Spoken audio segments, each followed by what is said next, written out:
como se graba, pues lo podéis escuchar y apuntar en otro momento. Hoy vamos a hablar acerca de la mesa que estaba en el lugar santo, a la derecha, al entrar. Esta es la derecha, ¿verdad? A la derecha. Estaba en la derecha. Y la mesa está escrita en Éxodo capítulo 25, versículo 23 hasta el 30. Comparemos el altar de bronce, que eso estaba en el atrio, como la conversión del cristiano. Hablemos de la fuente, que también estaba en el atrio, como la santificación del cristiano, porque se lavaba en agua. Y hablemos del lugar santo como el servicio de la vida cristiana, porque ahí el sacerdote entraba y oficiaba el servicio al Señor. Hablemos también dentro del lugar santo del candelabro, y hoy vamos a hablar de la mesa. La mesa, por ejemplo, lo vamos a leer en Éxodo 25. Éxodo 25 y versículo 23. Ahí da las dimensiones de la mesa, de la proposición.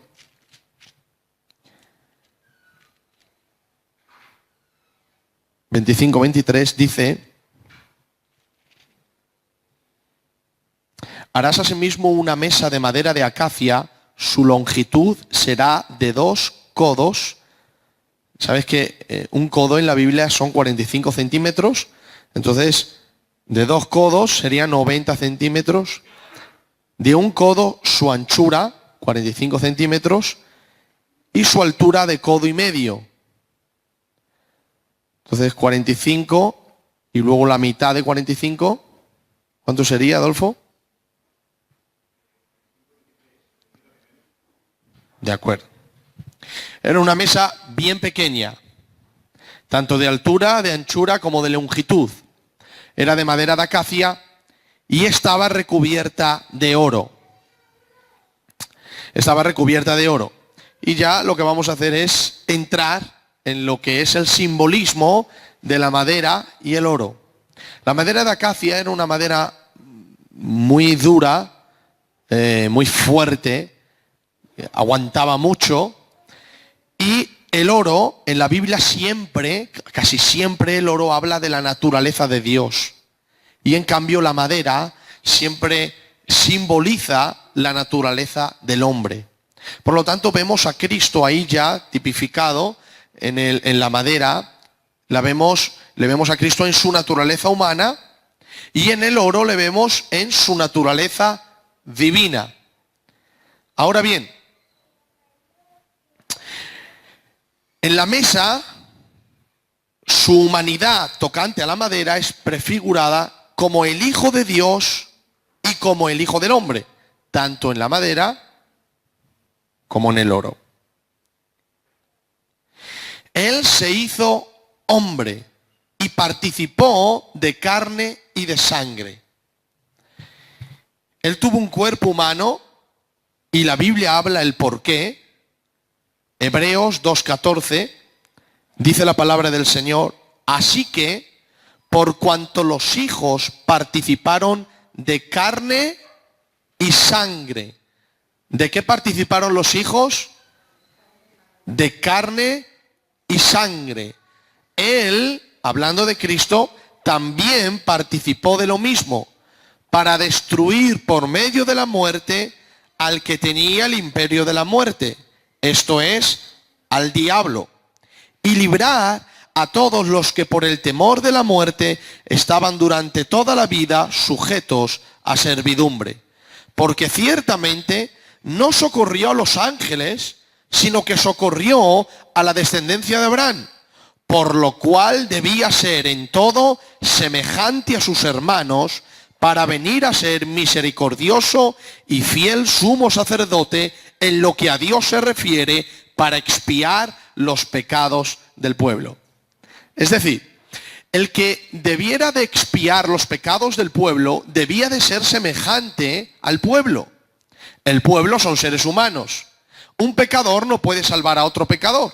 La única manera de Dios salvar al pecador era ser semejante al pueblo, por eso tomó carne y sangre, pero él no tenía pecado. El pecador no puede salvar al pecador, pero el pecador necesita a alguien semejante a él para que lo salve. Todos los que son semejantes a nosotros son pecadores como nosotros. El plan de Dios es que Él se hizo semejante a nosotros, pero no pecó.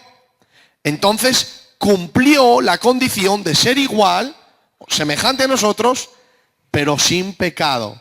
Por eso tenía la condición de poder salvarnos y también la habilidad de hacerlo, porque no había pecado como nosotros. Por eso dice que los hijos participaron de carne y sangre, y Él también participó de lo mismo para destruir por medio de la muerte. ¿Cómo Dios venció a la muerte? A través de la muerte. Dice, para destruir por medio de la muerte al que tenía el imperio de la muerte, esto es, al diablo. Ahora bien, Dios, para destruir a la muerte, tuvo que hacerse hombre, porque en forma divina Él no puede morir. Si Él se queda como la madera de oro, no muere. Tenía que ser madera de acacia, porque si solo es oro, no puede morir. Hablando de la naturaleza divina. Entonces, la naturaleza divina tipifica el oro, pero la madera tipifica la naturaleza humana de Cristo. Y Él lo que iba a hacer es destruir a la muerte por medio de la muerte. Pero como Dios nunca hubiera muerto, ¿qué hizo? Se hizo hombre. Entonces era semejante a sus hermanos que iba a salvar, pero con la capacidad de salvarlos, porque había una condición para salvar al pecador. Era ser semejante al pecador. Y luego, tener dinero para salvarlo. Pero la Biblia dice que todos estamos en deuda con Dios. Todo le debemos a Dios, la santidad debida a su nombre, que ninguno le hemos dado. Por eso dice la Biblia, por cuanto todos pecaron, están destituidos de la gloria de Dios. Ninguno hemos pagado a Dios la santidad debida a su nombre. ¿Quién es el único que tenía dinero? Jesús. Jesús vino y honró a Dios Padre. Le honró de tal manera y tan sin límites en su obediencia que tuvo la capacidad de no solo dar a Dios la gloria debida a su nombre, sino que esa gloria dada es tan ancha, tan infinita, que sirve para comprar a todo aquel que quiera ser comprado. Una obediencia infinita a un Dios infinito, a una justicia infinita, una santidad infinita. Entonces Él con su naturaleza humana murió. Nota esto que te voy a decir. Si Dios no hubiera sido hombre, jamás hubiera muerto. Pero si ese hombre no hubiera sido Dios, su muerte no tuviera tan infinito valor. Por eso la muerte de Cristo es infinita en su valor, porque es Dios hecho hombre muriendo. Es Dios hecho hombre caminando. Es Dios hecho hombre durmiendo. Te explico. Dios todo lo sabe, pero lo sabe de dos maneras. De una manera práctica y otra de otra manera intelectual. Antes de que Dios hiciera hombre, entendía que el hombre dormía y Dios lo sabía, pero Dios no lo había experimentado. Dios entendía que el hombre tenía necesidades físicas, pero Dios no lo había experimentado. De manera que Dios comprendía a su pueblo intelectualmente, no experimentalmente. Fue cuando Dios se hizo hombre, que llegó a entender a su creación, no solo intelectualmente porque Él lo sabe todo, sino experimentalmente porque Él experimentó todo. Es entonces cuando Dios durmió, cuando no solo Él, en su presciencia y en su conocimiento, sabía que el hombre dormía, porque de hecho el misterio del sueño, que todavía los científicos no saben ni por qué, saben por qué dormimos, pero todos los misterios no lo saben, esos misterios los sabía Dios, porque fue Él quien creó el sueño. Pero aunque Él lo sabía y lo creó, Él nunca durmió. Por eso dice Isaías que Dios no duerme ni se cansa con cansancio. De manera que el cansancio producto del pecado, Dios entendía que su pueblo se cansaba intelectualmente, pero jamás Dios experimentó el cansancio. Los profetas del Antiguo Testamento podían decir, Dios, entiéndeme, estoy cansado. Y Dios podía decir, te entiendo porque eres mi creación y yo, en mi conocimiento, conozco todo. Pero Dios no podía entenderlo en la experiencia hasta que Dios vino en Cristo. Cuando Él vino en Cristo, la Biblia dice, cansado junto al camino, se sentó en el pozo de Jacob. Y le dijo, dame de beber porque tengo sed. Entonces Dios sabía de la sed humana, pero no experimentó la sed humana. Dios sabía del cansancio humano, pero no experimentó el cansancio humano. Dios sabía de las lágrimas humanas, pero no experimentó las lágrimas humanas. Fue cuando Dios vino en Cristo. Cuando Dios durmió, lloró y tuvo necesidades como hombre y pudo entender al hombre y de esa manera ser semejante a sus hermanos. Entonces, es importante la humanidad de Cristo, pero no solo eso. Cuando Dios, a ver cómo te explico esto, mira, todo en esta vida, perdóneme la frase que voy a decir, es algo normal, ¿vale? Todo en esta vida está hecho por razas. La raza de los perros, la raza de los elefantes, está la raza del hombre y luego está una raza exclusiva, es Dios. Pero no es Dios singular, es dioses, plural, Elohim, que se forman tres, Padre, Hijo y Espíritu Santo. Uno de ellos, que formaba esa raza única y exclusiva de seres, que de hecho de ellos nacen todas las razas siguientes, uno de ellos dejó de pertenecer a la forma de esa raza exclusiva y se hizo de otra forma a la raza de los hombres. Dios tomó la forma humana. Esa fue la segunda persona de la Trinidad, llamado el Verbo, que se hizo hijo. Pero cuando Él tomó esa forma, jamás el Hijo volverá a la forma de aquellos dioses. Se queda siempre con la forma humana. Los demás se quedan con la forma que siempre han tenido. El Padre con su forma y el Espíritu Santo con su forma. El Hijo cambió de forma y jamás volverá a tener la forma que tuvo, sino la forma que cogió. Él se hizo hombre y tomó la forma de hombre. Pero luego en la resurrección vemos, por ejemplo, en Lucas, capítulo 24, 39 al 40, dice la Biblia, Lucas 24, 29, Lucas 24, 39 al 40, dice, mirad mis manos y mis pies, que yo mismo soy, palpad y ved, porque un espíritu no tiene carne ni huesos, como veis que yo tengo. Eso fue en la resurrección. Ya Cristo había resucitado y seguía teniendo carne y huesos. Lo cual quiere decir que la forma que Él cogió para la concepción, la tuvo después de la resurrección. Pero no solo eso, sino que cuando ascendió, Lucas 24, 50, seguía teniendo esa misma forma. Lo sacó fuera a Betania y alzando sus manos, un espíritu no tiene manos, está hablando de Cristo, los bendijo y aconteció que bendiciéndolos se separó de ellos y fue llevado arriba al cielo. De manera que Él tomó otra forma, la de hombre, para ser semejante a sus hermanos, luego murió con esa forma como hombre en la cruz, pero luego resucitó con ese mismo cuerpo. Y luego bendijo a los discípulos y se fue al cielo con ese mismo cuerpo, y ese cuerpo no lo ha dejado. La Biblia dice que volverá con Él. O sea, la forma que Él tenía de Dios, dejó de tener esa forma de Dios sin dejar de ser Dios, simplemente dejó la forma de Dios, tomó la forma humana y ya no volverá más a tener la forma de Dios.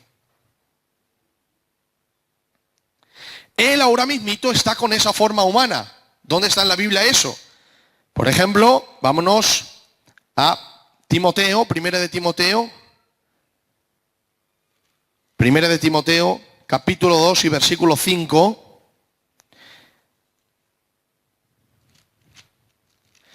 Dice la Biblia, 2:5 dice, porque hay un solo Dios y un solo mediador entre Dios y los hombres, Jesucristo, hombre. Ahí está. Él sigue en su forma humana, como mediador en el cielo. Solo hay un Dios y un solo mediador entre Dios y los hombres, Jesucristo, hombre. Sigue en su forma humana en el cielo como mediador. Entonces, Él vino en forma humana, hizo milagros en forma humana, murió en forma humana, resucitó, tenía su forma humana, ascendió, tenía su forma humana, está en el cielo como mediador en forma humana, y también dice la Biblia que Él vendrá en forma humana. Mateo 24:30 dice la Escritura: todo esto el Señor lo hizo por amor a ti. ¿Te parece poco amor esto? Bueno, quizá ahora no lo entiendes mucho. Los que vayamos al cielo lo entenderemos. Se entenderá perfectamente porque allí la revelación de Dios es impresionante. Entonces aparecerá la señal del Hijo del Hombre en el cielo. ¿Cómo se le llama? ¿Cómo se le llama? Hijo del Hombre en el cielo. Y todas las tierras verán al Hijo del Hombre viniendo sobre las nubes del cielo con poder y gran gloria. Está hablando de la venida de Cristo. ¿Y cómo viene Cristo? Como el Hijo del Hombre. Lo cual quiere decir que vino en forma humana, hizo milagros en forma humana, murió en forma humana, ascendió en forma humana, está como mediador en forma humana y vendrá en forma humana. Esto me enseña que Cristo no dejará nunca el cuerpo que Él ha cogido para morir por ti. Y esto tipifica la madera de acacia, su humanidad, que tenía una función impresionante. ¿Por qué? Porque si no llega a ser de madera, nunca se hubiera podido recubrir de oro. Pero para poder recubrirse de oro se necesitaba la madera. Y era de madera, las dos cosas, madera y oro, representando su humanidad y su divinidad. Y su humanidad es importante porque si Él no se hace hombre, no muere. Pero luego Él no solo se hizo hombre para morir, sino que su amor se extendió hasta el infinito. Porque jamás Él dejará ese cuerpo por amor a ti y por amor a mí. Lo cual quiere decir que hacerse hombre no es en un momento dado amar con condición. Es decir, yo amo mucho a Adolfo, pero yo voy a hacer esto y después vuelvo a mi lugar. No he perdido nada. ¿Vale? No. Él lo iba a perder todo. Porque dejaría su forma de Dios para toda la eternidad. Dios, Hijo, jamás tendrá la forma de Dios. Siempre se va a quedar con la forma humana. Y lo tuvo que hacer porque para salvarnos era necesario que así fuera. ¿Entiendes este misterio? ¿Y te alegra esto? Hay poquita pasión por Dios para que nos alegremos, ¿verdad? Si tuviéramos más pasión con Dios, ahora lloraríamos al pensar esto.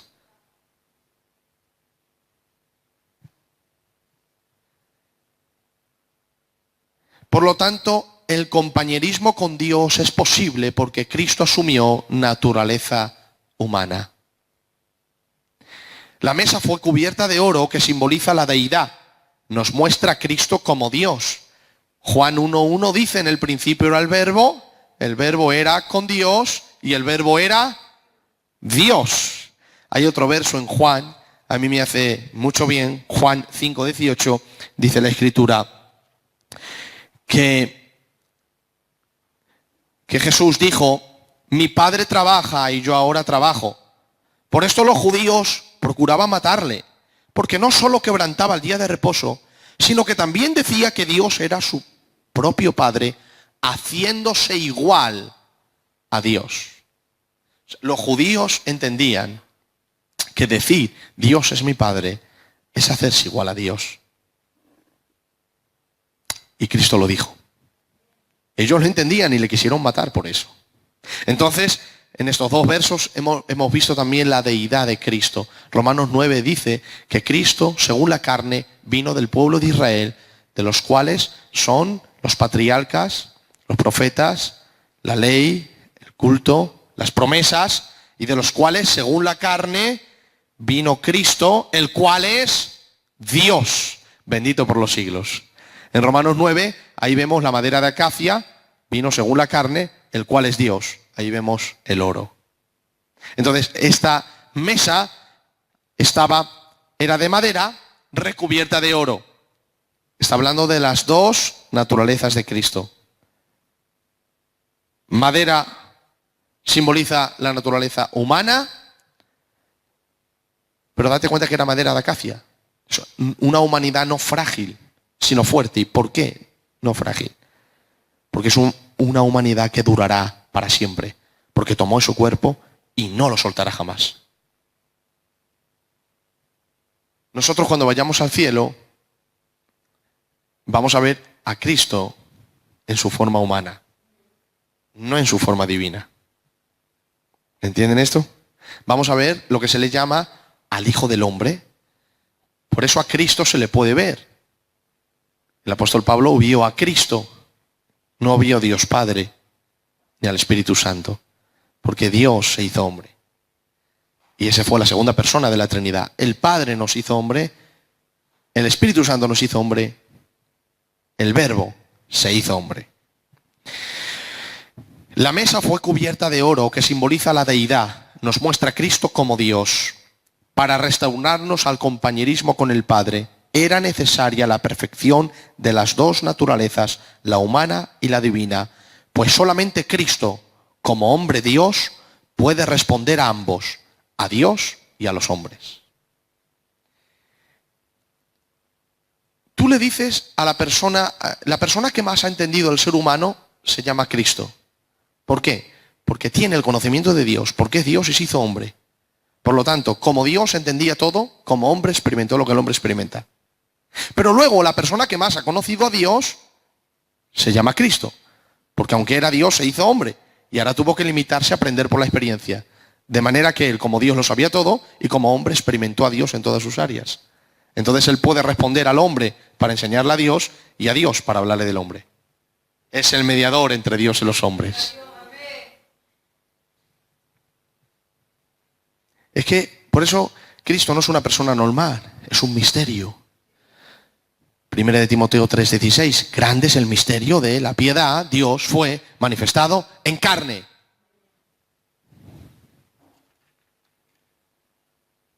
La mesa estaba circundada por una cornisa de oro con un borde accesorio a su alrededor. Y después había otra cornisa circunferencialmente en torno a dicha moldura accesoria. Es decir, la mesa era aquí, ¿no? La mesa, imaginaros esta mesa que hay aquí, muchísimo más pequeña y tal, de madera de acacia recubierta de oro. Y aquí en el borde había una cornisa que se levantaba así alrededor. ¿Por qué Dios puso eso? Porque luego dentro estaban los panes de la proposición, que para llevar la mesa a Canaán o moverse en el desierto, los panes no se caían porque la cornisa los guardaba. Y esto nos habla de que la obra de Cristo terminada nos guarda de perdernos hasta llegar a Canaán. Es su obra la que nos guarda. No somos nosotros quien guardamos a Cristo, es Cristo quien nos guarda a nosotros. Debajo de la mesa y a sus esquinas había 4 anillos de oro. Es decir, imaginaros, esta mesa está fenomenal. Abajo había como anillos de oro y por esos anillos se metía también las varas para llevar la mesa. Y también eran las varas de madera recubiertas de oro. Y la mesa se apoyaba firmemente en 4 patas. Entonces acabamos de ver cómo era la madera y el oro y qué tipificaba a Cristo en sus dos naturalezas. Y ahora vamos a hablar del pan. El pan que estaba en la mesa eran 12 panes que se ponían. 12 porque representaban a las 12 tribus de Israel. Se ponían en 2 hileras de 6 panes y 6 panes aquí, 6 panes aquí, en total 12. Y en las 2 hileras un poco de incienso sobre las 2. Date cuenta que las tribus de Israel no todas eran iguales. Por ejemplo, Judá era la del reino, Leví, la sacerdotal, Benjamín, la pequeña, José, la que fue traicionada. Entonces, cada una tenía su historia. Y no solo su historia, sino que unas eran más grandes y otras más pequeñas. Y esto es como nuestras familias, donde hay un clan gitano, pues con una familia más grande parece que es más importante y ten cuidado con ese clan. Pues aquí en Israel era igual. Había tribus más grandes y más pequeñas. Pero Dios no hizo diferencia. Dijo, poner ahí a las 12. Mis ojos estarán sobre las 12 tribus de Israel. Vosotros podéis hacer diferencia entre tribu y tribu. Yo no. Yo no hago diferencia. Ellas son mi pueblo.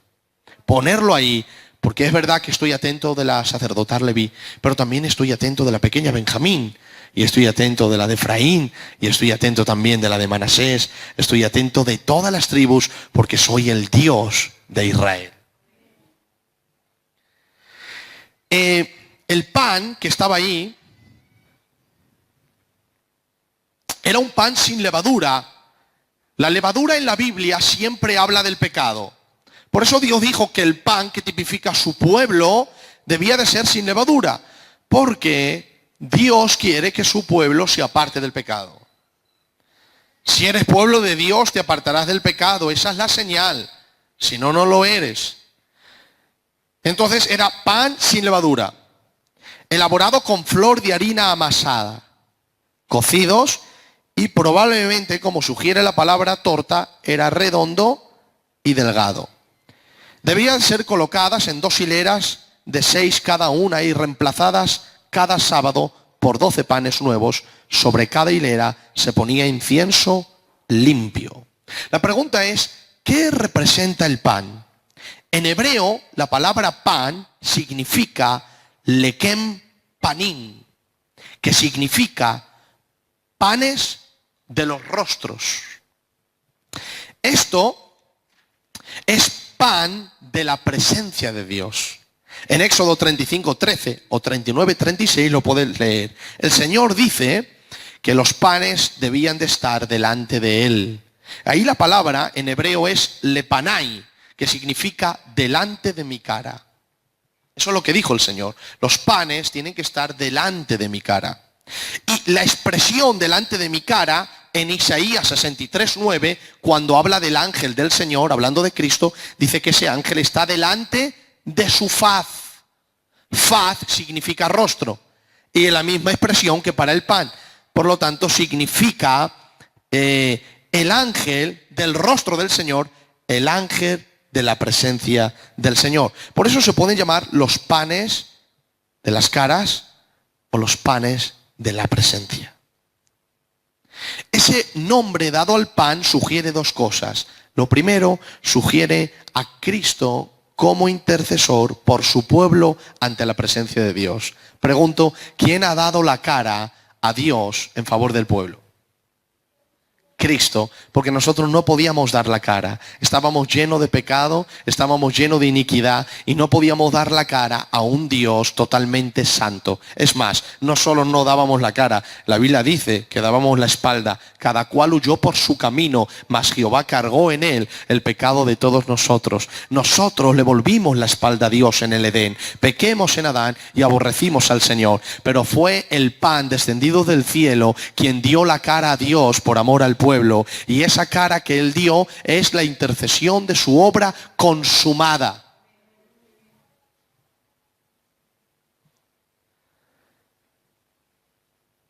Por ejemplo, Romanos 8:39, mira que bien esto. Este capítulo en verdad era para que el creyente, todos juntos, alabáramos al Señor y no habría tristeza ni agonía entre nosotros. Mira, Romanos 8:39 dice, voy a leer desde el 28. Sabemos que a los que aman a Dios todas las cosas les ayudan a bien, Esto es a los que conforme a su propósito son llamados, porque a los que antes conoció también los predestinó para que fuesen hechos conforme a la imagen de su Hijo, para que Él sea el primogénito entre muchos hermanos. A los que predestinó también llamó, a los que llamó también justificó, a los que justificó también glorificó. ¿Qué pues diremos a esto? Si Dios es por nosotros, ¿quién contra nosotros? El que no escatimó ni a su propio Hijo, sino que lo entregó por todos nosotros, ¿cómo no nos dará también con Él todas las cosas? ¿Quién acusará a los escogidos de Dios? Dios es el que justifica. ¿Quién es el que condenará? Cristo es el que murió, más aún el que también resucitó, el que además está a la diestra de Dios, el que también intercede por nosotros. ¿Quién ha dado la cara a Dios delante de nosotros? El pan que descendió del cielo. Jesús intercede por nosotros. Os voy a hacer una pregunta. Si el Señor se presentara aquí, le pudiéramos ver en persona, estoy hablando, ¿tú irías para que Él orara por ti? ¿Sí o no? Seguro. Seguro, ¿verdad? Yo sí iría. Mira que sabéis que yo no soy de ir donde hombres a que oren por mí. Yo sí iría a que Cristo orara. Y no por nada, no por nada. Simplemente que, no sé, soy así. Pero yo sí iría a donde el Señor. Pero si te voy a decir algo, quiero que sepas que Él en el cielo ya está orando por ti. Y no solo en el cielo, sino que cuando Él estuvo en la tierra, oró por ti. Él en la tierra dijo, Señor, bendice a Nazaret. Señor, bendice a la Miriam. Señor, bendice a la Sisi. Señor, bendice a Enrique. Él oró por ti. ¿Dónde vemos esto? Juan 17:9. Jesús dijo orando, santifícalos en tu verdad. Tu palabra es verdad. Como tú me has enviado al mundo, así también yo los he enviado al mundo. Y por ello yo me santifico a mí mismo, para que también ellos sean santificados en la verdad. Mas no ruego solamente por estos, que eran los apóstoles, sino también por los que han de creer en mí, por la palabra de ellos, para que sean uno, como tú y yo somos uno. Cristo oró por nosotros en la tierra y ahora está intercediendo como mediador en los cielos. Es el pan que ha dado la cara a Dios, intercediendo por su pueblo. Tremendo el Señor. Por eso dijo Spurgeon, cuando subas al púlpito, si no vas a hablar de Cristo, bájate y sube cuando tengas algo bueno que decir. Porque te das cuenta que está en toda la Biblia. En el pan de la proposición, ahí lo vemos. Y los creyentes también siempre estamos ahora delante de Dios. El pan tipifica a Cristo y los creyentes que ahora estamos siempre delante de Dios. Segunda de Corintios, capítulo 2 y versículo 17. Segunda de Corintios 2, 17. Dice la palabra, pues no somos como muchos que medran falsificando la palabra de Dios, sino que con sinceridad, como de parte de Dios y delante de Dios, hablamos en Cristo. Sino que predicamos con sinceridad, como de parte de Dios y delante de Dios.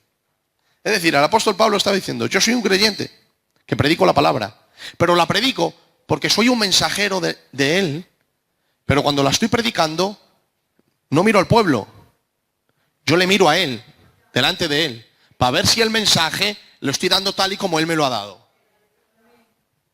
¿Qué seguridad tenía el apóstol Pablo que sabía que Dios le escuchaba cuando él predicaba? ¿Estaba Dios atento a ver si el mensaje lo torcía o era correcto? ¿Estaba Dios más interesado en su mensaje que en el apóstol? Porque el apóstol no sabría, pero su mensaje sí. Y el apóstol temblando decía, con sinceridad hablo la palabra, como de parte de Dios me ha enviado Él y delante de Dios. Es decir, cuando doy el mensaje no estoy mirando al pueblo. El mensaje yo lo suelto y va al pueblo, pero yo hablo delante de Dios. Él tenía una responsabilidad grande. El creyente también está delante del Señor. Y el pan que se cambiaba cada sábado, todos los sábados se cambiaba, nos habla de renovación. El pan de la presencia, cada sábado se cambiaban por panes nuevos. La presencia era la misma, el pan era diferente.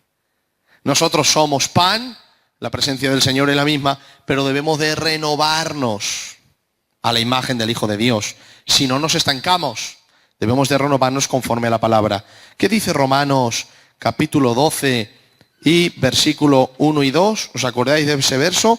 Así que, hermanos, os ruego por la misericordia de Dios que presentéis vuestros cuerpos en sacrificio vivo, santo, agradable a Dios, que vuestro culto racional. No os conforméis a este siglo, sino transformaos por medio de la renovación de vuestro entendimiento, para que comprobéis cuál sea la buena voluntad de Dios, agradable y perfecta. La enseñanza es que ahora recogemos lo que hemos enseñado. La enseñanza es que nosotros en la mesa, sostenidos por la mesa, incluidos dentro de la realeza, la corona de oro que había alrededor, colocados en orden las hileras y continuamente en la presencia de Dios, recubiertos con incienso, todo habla de Cristo sosteniéndonos, rodeándonos, cubriendo a los suyos con la hermosura y perfección de su obra sustitutoria. La palabra poner en Éxodo 25:30 a la hora de poner en pan significa dar. Así los santos han sido dados a Cristo por el Padre. Por eso Jesús le dijo al Padre: todos los que tú me has dado, míos son. Los que tú me has dado. Lo que se pone en la mesa es dar. ¿Qué es lo que se daba en este caso? Nosotros hemos sido dados por el Padre a su Hijo Jesucristo. En la mesa guardados, sostenidos, recubiertos con incienso del Espíritu Santo, camino a Canaán, y sostenidos por la gracia del Señor y la obra sustitutoria de Cristo, que tomó nuestro lugar para dar la cara a Dios y así ser incluidos en Él. Y ahora podemos dar la cara a Dios, no por nosotros, sino porque Él no solo dio la cara por nosotros, sino que ahora con su sangre ha lavado la nuestra. Y no hay ninguna condenación para los que están en Cristo Jesús. Este es el mensaje. Había muchísimas cosas más para hablar de la mesa, pero yo creo que hablando de las dos naturalezas, del pan y de la renovación, el Señor nos ha bendecido hasta aquí. Para la semana que viene, si el Señor quiere, hablamos del altar del incienso, y para la otra semana hablamos del arca del Señor en el lugar santísimo. Cierra tus ojos, vamos a darle gracias al Padre por este estudio, por lo que el Señor nos ha enseñado acerca de Cristo, acerca de sus dos naturalezas, acerca de la cornisa que estaba alrededor de la mesa, cómo Cristo nos guarda, acerca del orden en la casa de Dios, de las hileras, de la renovación de cada sábado cambiando el pan sin levadura, que no tiene pecado, porque los hijos de Dios nos debemos apartar del mal. Cierra tus ojos y dale gracias al Espíritu Santo. Voy a pedir al hermano Adolfo que le dé gracias al Señor.